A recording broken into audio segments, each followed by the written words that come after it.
नमस्कार दोस्तों, आप पढ़ रहे हैं कक्षा 10वीं एनसीईआरटी गणित। आज हम पढ़ेंगे प्रश्नावली 8.3 के प्रश्न क्रमांक 6 और प्रश्न क्रमांक 7 को। तो ध्यान से समझना।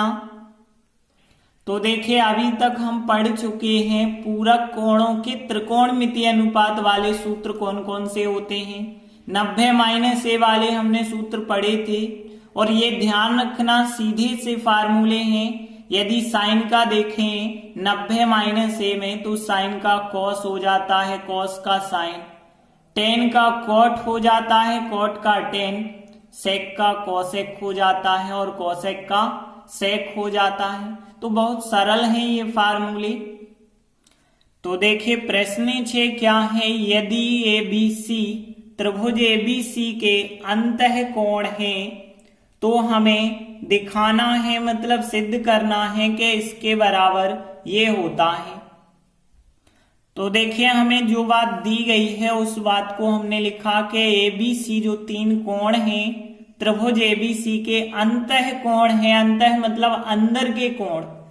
तो हमें ये बात सिद्ध करनी है। वो हम कैसे सिद्ध करेंगे, तो जो दिया गया है वो लिखा।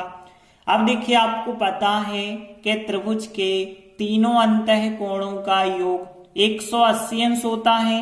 तो हमें ये बात पहले से पता है कि ABC तीन क्या है, त्रिभुज के अंतः कोण हैं। तो इसीलिए हम कह सकते हैं इन तीनों कोणों का योगफल AB और C, इन तीनों कोणों का योगफल कितना होगा, 180 अंश होगा, क्योंकि तीनों अंतः कोणों का योग 180 अंश होता है। अब देखिए, यहां पे ध्यान से समझना। यदि हम यहां बटे दो चाहते हैं तो पूरे में 2 से हमें भाग देना पड़ेगा।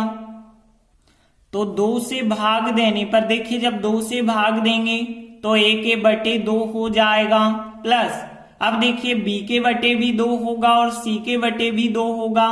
लेकिन हम ऐसा करते हैं, B + C के इकट्ठा बटे 2 में लिख देते हैं और यहाँ पे 180/2 हो जाएगा। तो यहाँ पे सबके बटे हमने 2 लिखे हैं, A के बटे 2 लिखे। लेकिन देखिए, यहाँ B + C/2 चाहिए, तो B और C को इकट्ठा करके बटे 2 लिखा है और 180/2। अब आगे देखिए, यहाँ पे B + C/2 तो वैसे ही लिखना है, बराबर 180/2 90 बन जाएगा। और A/2 का हम इस तरह पक्षांतर कर लेते हैं तो वो हो जाएगा माइनस का। अब ध्यान से समझना। देखिए, B + C के बटे 2 है, इसके साथ हमें चाहिए साइन। तो अब हम यहाँ साइन लगाना चाहते हैं। तो साइन लगाने के लिए एक पक्ष में अकेला साइन नहीं आप लगा सकते, लगाएंगे तो दोनों पक्षों में इकट्ठा हम साइन लगाएंगे। तो हम लिखेंगे दोनों पक्षों का साइन लेने पर। तो हमने लिखा दोनों पक्षों का साइन लेने पर, मतलब हम अब दोनों पक्षों में साइन लगा देंगे। तो साइन B + C/2 हो जाएगा, बराबर यहाँ पे भी हो जाएगा साइन 90 - A/2 हो जाएगा। तो हमने क्या किया है, दोनों पक्षों में साइन लगा दिया है। अब देखिए, इसे तो हम वैसा ही लिखेंगे, लेकिन यहां एक फार्मूला बन जाता है साइन 90 - A वाला आपको ज्ञात होगा।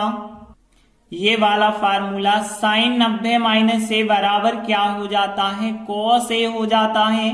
तो देखिए, साइन बदल जाता है cos में, 90 हट जाते हैं, केवल A कोण आ जाता है। तो यहाँ पे भी साइन जो है cos में बदल जाएगा, 90 हट जाएंगे, A/2 आ जाएगा।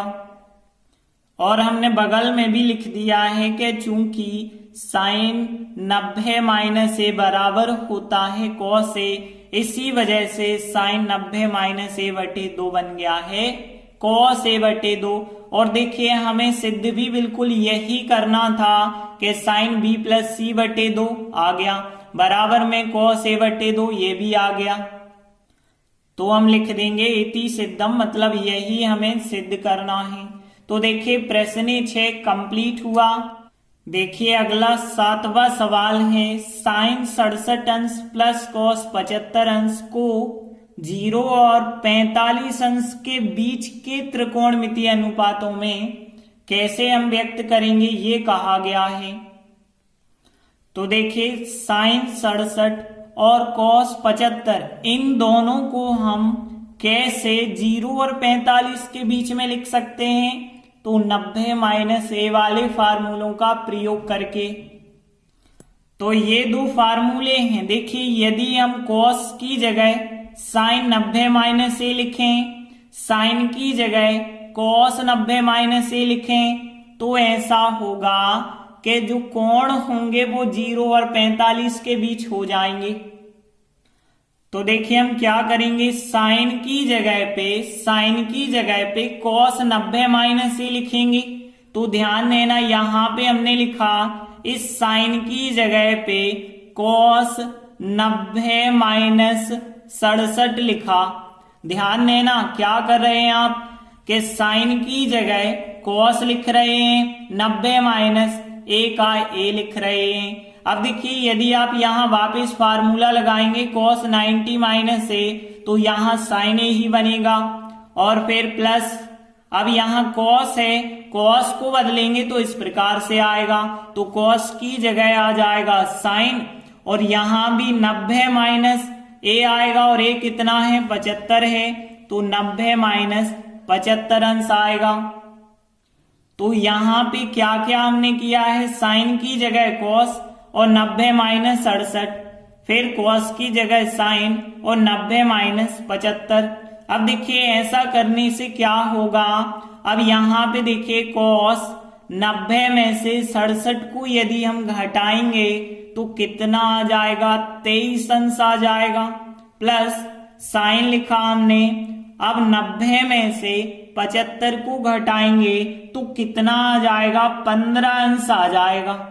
अब देखिए यही तो हमें करने के लिए कहा गया था कि 67 और 75 थे, अब हमने इसे और सरल से सरल रूप में लिखा तो 23 और 15 बन गए, और यही करना था कि 0 और 45 के बीच त्रिकोणमितीय अनुपात लिखने थे। तो यही हमारा उत्तर हो जाएगा।